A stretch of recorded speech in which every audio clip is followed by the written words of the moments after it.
জুলাই আগস্টের পরবর্তী সময়ে র্যাবের যে কার্যক্রম, আপনারা আমাদের সাথে সার্বক্ষণিকভাবে ওতপ্রোতভাবে জড়িত এবং আমাদের কাজগুলো কিন্তু আপনারাই মনিটর করেন, পর্যবেক্ষণ করেন এবং সারা দেশের মানুষের সামনে তুলে ধরেন। শুধু সারা দেশ বলবো না, সারা পৃথিবীর মানুষের সামনে আপনারা তুলে ধরেন। বহির্বিশ্ব, বাংলাদেশের যত মানুষ আছে, বাঙালি মানুষ আছে, সবাই আপনাদের নিউজগুলো ফলো করে এবং আপনাদের মাধ্যমেই কিন্তু তারা বিদেশে বসে এই তথ্যগুলো পায়। তাই সারা পৃথিবী আপনাদেরকে মনিটর করছে এবং আপনারা আমাদেরকে মনিটর করছেন। গত 2024-এর জুলাই আগস্টের পর থেকে র্যাবের যে কার্যক্রম গত 1.5-2 বছরে আমাদের কেমন ছিল, এটা আপনারাই ভালো বলতে পারবেন যে র্যাব কোনো রকম অন্যায়ের করেছে কিনা বা কোনো অন্যায়ের সম্মুখীন হয়েছে কিনা, এটা আপনারাই বলতে পারবেন। আমি যদি বলি র্যাবের কর্মকর্তা হিসেবে সংখ্যাটা 0।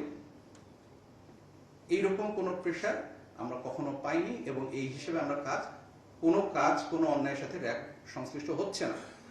কতিপয় সদস্যদের বিরুদ্ধে বিভিন্ন সময় বিভিন্ন ধরনের বলবো যে ডিসিপ্লিনারি যে ইয়েগুলো আসে, কমপ্লেনগুলো আসে, সেগুলোর বিরুদ্ধেও র্যাব বর্তমানে খুব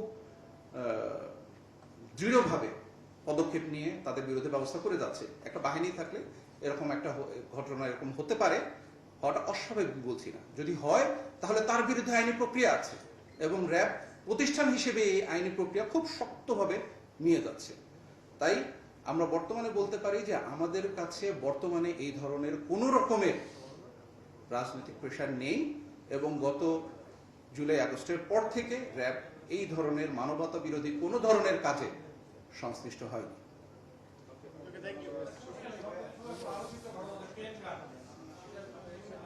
অবশ্যই আমরাও একই তথ্য পেয়েছি এবং আপনাদের মতনই আমরাও এই জিনিসটা জানতে পেরেছি।